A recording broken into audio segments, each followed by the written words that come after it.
Chers frères et sœurs dans le Christ,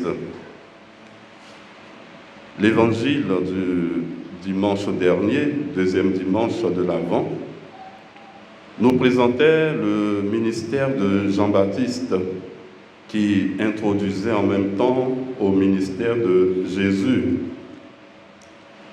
Il s'agissait dans la prédication de Jean-Baptiste de l'intervention décisive de Dieu dans l'histoire des hommes.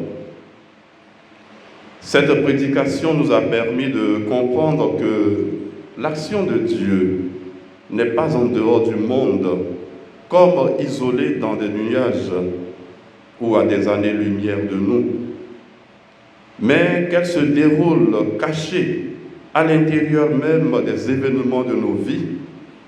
Dieu parle et agit dans le tissu des circonstances et des situations qui sont les nôtres aujourd'hui.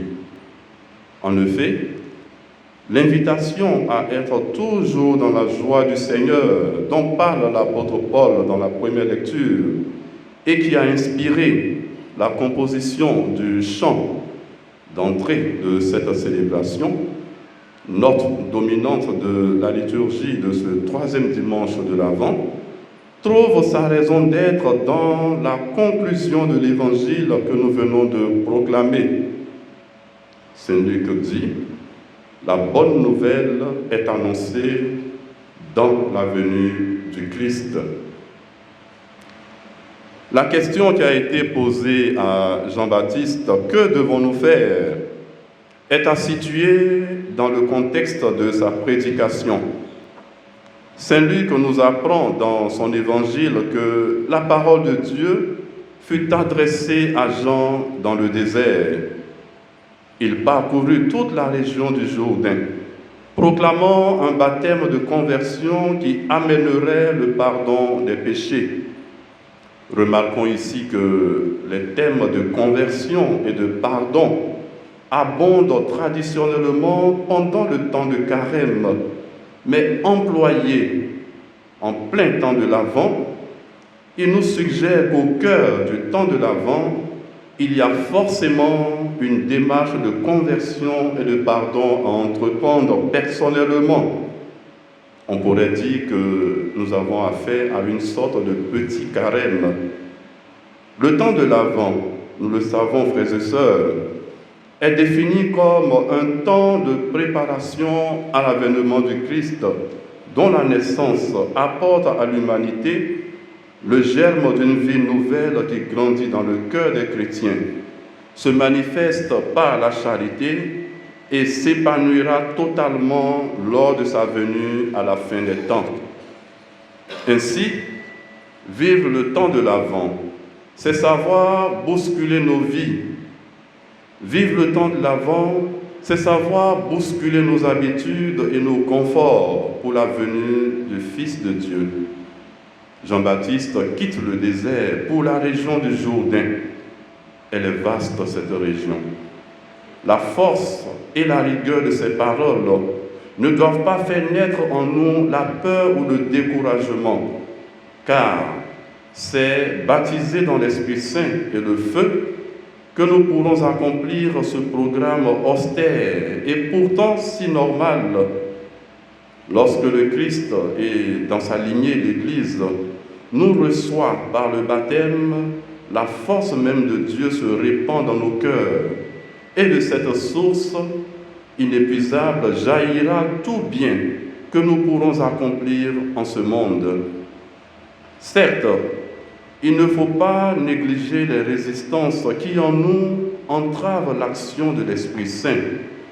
Et c'est pourquoi l'enseignement de Jésus sur la justice vaut encore. Mais que serait la justice sans l'amour? Je pense qu'il faut une bonne dose d'amour pour que notre justice soit ajustée à la justice de Dieu. La bonne nouvelle, frères et sœurs, du don que Dieu nous fait, motif de la joie suggérée par la liturgie de ce troisième dimanche, à savoir dimanche de la joie, eh bien, le motif, la venue de son Fils et l'effusion de son Esprit se réalisera pour nous si, comme Jean, nous reconnaissons dans l'humilité le Fils qui vient et l'Esprit qui nous est donné en abondance. Notre vraie grandeur, c'est de faire dans notre vie la place de plus en plus grande à la présence de Dieu. Si nous l'avons évacué de nos vies, il n'est jamais trop tard avec lui pour le remettre ou le repositionner au centre de toutes nos préoccupations. Nous ne sommes jamais plus hommes qu'habités par Dieu, qui nous a créés pour être temple de sa présence. Que devons-nous faire? Remarquons que la question a été posée à Jean alors qu'il baptisait dans le Jourdain. De là, le rapport entre baptême et témoignage de vie, le rapport entre conversion et engagement. Nous connaissons la réponse de Jean à cette question. Que celui qui a 2 vêtements, qu'il partage avec celui qui n'en a pas, et celui qui a de quoi manger, qu'il fasse de même. Aux publicains, c'est-à-dire aux collecteurs d'impôts, venus eux aussi se faire baptiser, Jean dit, n'exigez rien de plus que ce qui vous est fixé. Quant aux soldats qui l'interrogèrent à leur tour, il dit, ne faites violence à personne, n'accusez personne à tort et contentez-vous de votre salaire. Saint Luc, pour conclure la prédication de Jean le Baptiste, ajoute, par beaucoup d'autres exhortations encore, il annonçait la bonne nouvelle au peuple. En fait, il est vrai que de l'ensemble des foules dans son évangile, Luc détache 2 catégories, les publicains, collecteurs d'impôts, et les soldats. Mais en réalité, et comme les foules de Palestine, nous chrétiens, et nous réunis ce matin dans cette église, dans notre relation à Dieu et dans nos rapports interpersonnels, nous ne pouvons pas nous payer de mots ou nous contenter tout simplement de rites.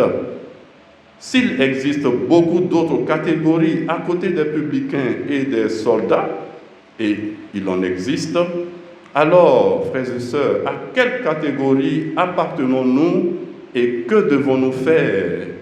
Le faire avec courage. Frères et sœurs, dans le Christ, il y a bien des situations dans notre monde, dans nos familles, dans nos environnements, dans nos milieux de vie, qui nous fragilisent aujourd'hui et dont nous avons besoin d'être libérés. Qui nous libérera?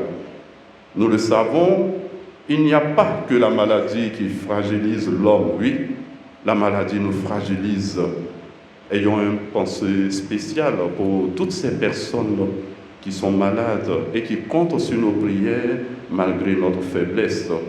Il n'y a pas que la maladie qui fragilise l'homme, il y a aussi et surtout certains systèmes de pensée ou d'action, des comportements contre la charité et la vérité qui ne manquent pas de nous fatiguer, de nous inquiéter et partant déstabiliser.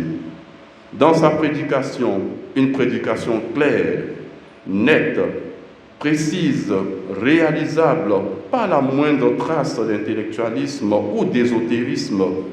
Quand Jean-Baptiste parle de Jésus, il le présente comme celui qui vient derrière lui et qui est plus puissant que lui.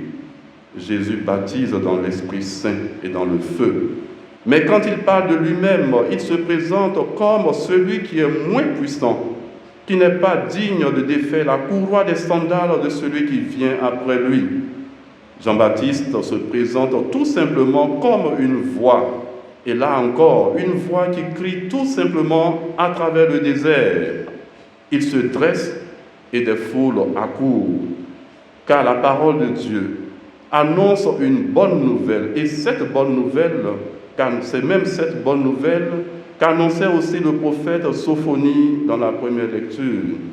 Ne crains pas, dit-il, Sion, ne laisse pas tes mains défaillir. Le Seigneur, ton Dieu, est en toi. C'est lui, le héros, qui apporte le salut. Frères et sœurs dans le Christ, celui qui vient à Noël et dont nous préparons la venue, nous fait déjà désirer d'avoir un cœur neuf.